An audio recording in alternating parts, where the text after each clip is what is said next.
Abang kakak, sebab tu kita dapat Islam. Untuk tu syukur jadi orang Islam. Tapi banyak anak-anak kita sekarang tak semayang. Kita kena doakan mereka. Selalu cakap, ya Allah, terima kasih beri saya Islam. Terima kasih beri saya iman. Nabi Muhammad SAW berjuang siang malam untuk kita semua. Nabi berjuang habis-habisan kakak. Penat Nabi ni. Surah pertama turun kat Nabi, Iqra. Dapat je Iqra, Nabi demam. Fikir, risau. Balik tak tidur. Khadijah selimutkan Nabi. Demam, fikir. Iqra bismi rabbikal ladzi khalaq. Nak kenalkan manusia kepada Allah, Tuhan yang menjadikan. Buat demam. Turun surah kedua, ya ayyuhal mudassir kum fa'anzir wa rabbaka fakabbir. Nak suruh buat dakwah, wahai orang berselimut, kum fa'anzir, bangun beri peringatan, wa rabbaka fakabbir, besarkan Tuhan kamu. Nabi buat dakwah, tentangan kuat, masuk kemah tercampak, masuk kemah tercampak, masuk kemah tercampak. Ada kemah terima dakwah Nabi, gembiranya Nabi. Naik baru nak gembira, ketua kaum datang, halau Nabi. Nabi naik unta, orang cocok unta. Unta bergerak, Nabi jatuh. Datang beberapa orang ludah Nabi, tarik baju Nabi sampai koyak. Nabi balik terhuyung hayang. Jumpa Zainab, ayah siapa buat macam ni kat ayah? Tahu tak siapa yang saya tengah cerita ni? Bukan manusia macam kita. Dia, maaf, manusia ini paling disayangi oleh Allah. Daripada Adam sampai kiamat, tak ada wajah lebih indah daripada wajah beliau. Sampai kiamat, tak ada orang akhlak lebih mulia daripada beliau. Daripada Adam sampai kiamat, beliau manusia yang paling Allah sayang selama-lamanya. Manusia yang seluruh dunia ini nama beliau disebut daripada Nabi Adam AS lagi. Tapi manusia ni dia dikoyakkan baju, dia halau daripada unta, balik tu yang hayang jumpa Zainab anak Nabi nangis. Ayah, siapa buat macam ni kat ayah? Radhiyallahu anha. Apa sabda Nabi SAW? Wahai anakku, jangan kamu lihat apa kamu lihat ini. Nabi kata, wahai anakku, jangan kamu tengok apa kamu tengok ni. Dengarlah baik-baik. Satu hari nanti Islam ini akan sampai pada setiap orang, sama ada rumah di bandar atau di kampung. Seperti mana matahari menyinari dunia, Islam akan sampai pada setiap manusia dalam dunia. Wahai anakku, jangan kamu lihat apa kamu lihat ini.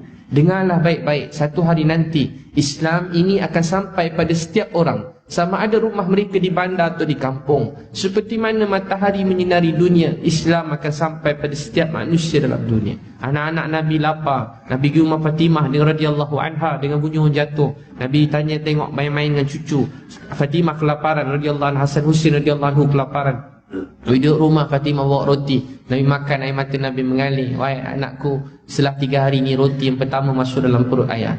2 tahun 6 bulan dipulaukan di lembah Abi Talib, sampai rebus kayu-kayu makan, bibir-bibir pecah. Sampai maaf, Nabi bukan miskin, kaya. Tapi seluruh harta Khadijah radhiyallahu anha habis masa pemulauan lembah Abi Talib. Orang Islam dipulaukan, tak boleh berniaga. 2 tahun 6 bulan semua habiskan untuk tolong semua orang Islam supaya dapat makan minum. 2 tahun 6 bulan orang Islam tak boleh berurus niaga, terhenti semua duit, tak pusing dah bang, kerja habiskan duitnya ada. 2 tahun 6 bulan habis. Sampai Khadijah baju bertampal-tampal, balik tu baju dah bertampal, miskin susah. Sampai-sampai Khadijah meninggal dunia, Abu Talib meninggal dunia, tahun yang sama. Ujian berterusan kat Nabi. Habis dia meninggal dunia, Nabi pergi, semua nak bunuh Nabi. Dah heboh dah buat keputusan, Nabi kena bunuh. Pergi Taif, sampai Taif 10 hari buat dakwah, 10 km. Bila balik kena baling batu berdarah pada kepala sampai kaki. Zaid anak angkat Nabi atau hamba Nabi, papah Nabi. Sampai kat kebun orang kafir. Apa jadi? Orang tu tengok je Nabi, terus nangis. Bawa anggur, suruh nak bawa air, nak bagi kat Nabi. Tapi dia malu dengan Nabi. Utbah dia malu dengan Nabi. Dia ketua panglima kafir kat Mekah, orang jahat. Dia memang nak bunuh Nabi, tapi dia tengok Nabi kena baling batu, dia sedih, dia nangis. Dia kata, kami pun orang Mekah tak buat macam ni kat Nabi. Kenapa orang ni buat macam ni kat Nabi? Kenapa orang ni buat macam ni? Dia kesian kat Nabi, bawa anggur, bawa air kat Nabi. Bawa nak bagi, dia malu, dia suruh hamba dia pergi. Bila hamba dia pergi kat Nabi, Nabi nak makan, Nabi baca bismillah. Nabi tengah teruk berdarah, dia baca bismillah. Dia kata, dulu saya Nabi kat kaum kami baca juga. Kamu daripada pun tu kaum kampung Nabi Yunus, saudaraku. Tuhan yang hantar Yunus, Allah yang hantar Yunus, Allah yang hantar aku. Hamba dia terus sujud kat kaki Nabi. Dia pergi cium kaki Nabi. Berdarah-darah tu dia cium, dia peluk Nabi, macam nak sujud kat Nabi. Nabi ajar dia. Abang kakak yang sangat saya sayangi, tuan-puan sekalian, ada manusia yang sangat susah berjuang, penat buat dakwah. Surah ketiga turun, ya ayuhan muzammil qumil laila illa qalila. Wahai orang berselimut malam, qumil laila illa qalila. Qumil laila, bangun malam, illa qalila, sikit je tidur. Nabi tidur sekejap je, nangis. Saya Muslim, Nabi nangis sepanjang malam. Nabi kata, ya Allah, Nabi Ibrahim berdoa begini, Nabi begini, doa begini. Antara doa-doa Nabi dulu, ya Allah, kalau engkau azab mereka, engkau Tuhan mereka. Kalau engkau ampunkan mereka, engkau maha pengampun, maha penyayang. Lebih kurang begitu maksud doa. Nabi kata doa-doa Nabi dulu begitu. Kalau engkau azab, engkau Tuhan. Kalau engkau ampunkan, engkau lah Tuhan yang maha mulia, tinggi, pengampun, penyayang. Nabi kata apa? Doa Nabi ni macam ni, doa Nabi Ibrahim macam ni. Ya Allah, doaku, ya Rabbi, ummati, ummati. Doa Nabi apa? Ummati, ummati.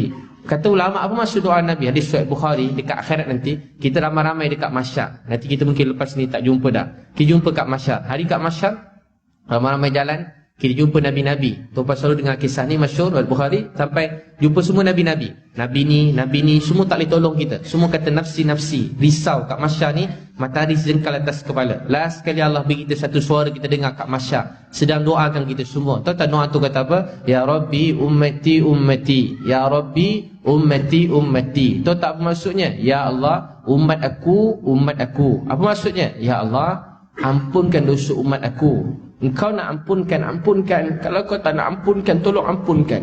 Sayangnya Nabi kat kita, ya Allah, ampunkan dosa umat aku. Kalau kau nak ampunkan, ampunkan. Kalau kau tak nak ampunkan, ampunkan. Ya Allah, ampun dosa umat aku. Kalau nak ampunkan, ampunkan. Kalau tak nak ampunkan, ampunkan. Ya Allah, ampun dosa umat aku. Kalau kau nak ampunkan, ampunkan. Kalau kau tak nak ampunkan, ampunkan. Doa Nabi SAW untuk kita, ya Allah, ampunkan dosa umat aku. Ya Rabbi ummati ummati. Ya Allah, tolong maafkan umatku. Kalau kau nak maafkan, tolong maafkan. Kalau kau tak nak maafkan, tolong maafkan. Doa Nabi tu, ya Allah, umat aku, umat aku. Ya Allah, umat aku, umat aku. Kita jumpa Nabi berdepan, kita semua. Saya tak pernah. Tapi abang, kakak, manusia kita tak pernah jumpa, tak ada bersama kita. Hari ni tak nampak depan ni, dan dah wafat, berjuang siang malam, berat tanggungjawab agama. Daripada seorang bersama sahabat, bersama keluarga Nabi. Zainab radhiyallahu anha kena tombak, atas unta kena lembing, mengandung keguguran, sakit sepanjang hidup sampai Nabi yang kebumikan anak sulung Nabi. Anak Nabi nombor 2 Ruqayyah Ummu Kalsum radhiyallahu anha nombor 2, nombor 3 diceraikan depan ramai orang. Utbah Utaibah tarik baju Nabi sampai koyak. Ada 6, ada 7 anak Nabi. Semua anak Nabi meninggal masa Nabi hidup, kecuali siapa? Fatimah radhiyallahu anha kat sisi Nabi. Tuan-tuan dan puan sekalian, untuk tu kalau adik-adik anak-anak muda kat sini nak sayang seseorang, tergila-gilakan seseorang, puji seseorang, memuji seseorang, tak berhenti mendoakan seseorang, nak ikut habis-habisan sampai termimpi, teringat-ingat, inilah manusia. Kita semua terhutang budi dan nyawa pada beliau. Nama beliau Nabi Muhammad sallallahu alaihi wasallam. Beliau telah berjuang untuk kita semua. Nabi dah wafat, sahabat dah pergi. Sekarang Islam ni atas bahu-bahu kita. Kita yang kena hidupkan Islam ni. Islam ni atas bahu kita. Jatuh bangun Islam atas bahu kita. Anak-anak muda kita tak semayang, apa kita nak jawab nanti pada Nabi? Anak-anak muda kita tinggal semayang, apa kita nak jawab nanti pada Nabi? Isteri anak kita tak semayang, nanti apa kita nak jawab kat Nabi? Saya pergi kelab, bawah jambatan, pergi mana-mana, kat mana-mana abang kakak, semua orang macam baik-baik kat lorong, walaupun tempat pelacuran. Bila jumpa dakwah, ajak pergi program agama, mereka berubah jadi baik, jadi macam sedih. Sedih sebab tak mampu nak jumpa mereka semua. Jumpa orang baik, saya tak jumpa orang jahat. Jumpa baik, jumpa baik, jumpa baik, jumpa orang ni baik, jumpa dia dakwah baik. Cuma kadang masa kita tak sempat nak bawa dia, nak follow up dia, tapi dia semua orang baik-baik. Tak berhenti bang, 2 minggu ni ada lebih kurang 10 orang masuk Islam dalam masa 2 minggu ni. Satu orang kontraktor masuk Islam, orang putih Astro tu masuk Islam. Ada 7 orang anak-anak muda dalam grup keluarga marah. Banyak daripada Kristian, maaf saya sebut. Ada orang dalam grup keluarga marah macam kita lah. Saya pun tak kisah keluarga dia tu marah.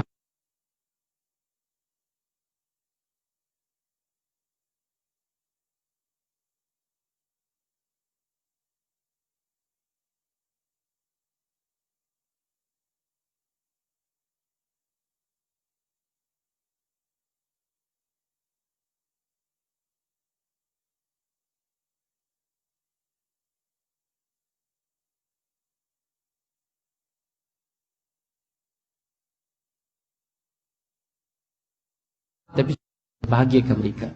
Keredaan Allah tetap pada keredaan mak ayah. Binasalah orang ada mak ayah, tapi tak jadi sebab masuk syurga. Nabi kata Uwais Qarni sangat kuat hikmat ibunya dan sangat makbul doanya. Siapa ada mak ayah, muliakan mak ayah. Mak ayah ni anugerah Allah dalam hidup kita. Kalau kita semua tak ada kat sini tanpa doa mereka. Siapa ada mak ayah, jaga mak ayah baik-baik. Jangan tinggi suara dengan mak ayah. Dan hargai mereka, sayangi mereka. Saya abang kakak dulu buat dakwah, tapi kurang kasih sayang. Satu hari bila jumpa mak meninggal, hari tu baru belajar kasih sayang. Lepas tu pergi berdakwah, ada SMS, mak sakit. Saya reply balik sekarang. Mak saya kata kalau balik anak derhaka, mak tak maafkan dia. Saya kata, mak, Abi rindu kat mak. Hari tu baru tahu harga. Manusia ni, walaupun majlis ilmu punya banyak, ceramah macam-macam dengar, tapi manusia tak tahu harga mak ayah, sehingga mak ayah itu pergi dah tak ada, baru dia tahu. Sekali pertama saya cakap, mak, letak pipi mak kat telefon, Abi nak cium.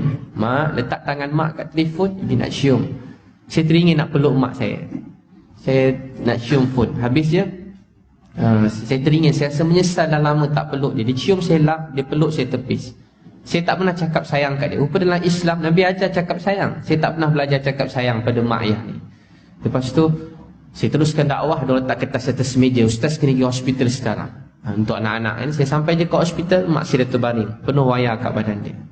Saya nangis tak berhenti. Saya pun doa, ya Allah bangunkan mak saya. Lepas saya doa, mak saya meninggal.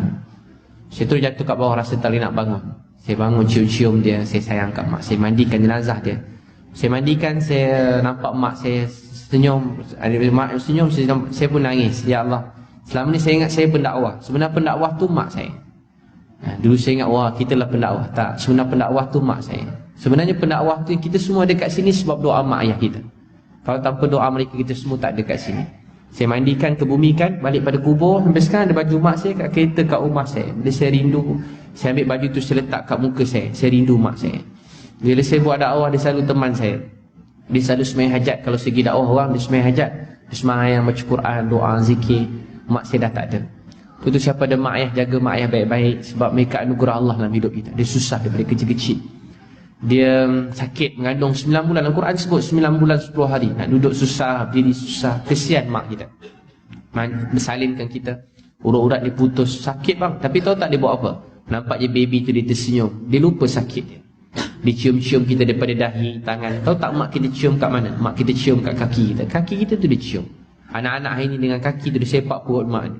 Depan saya bang, anak muda, kaki sepak perut mak. Berlari dia. Mak dia nak hantar pergi camp saya. Banyak kali saya nampak. Anak ni tak nak juga, paksa.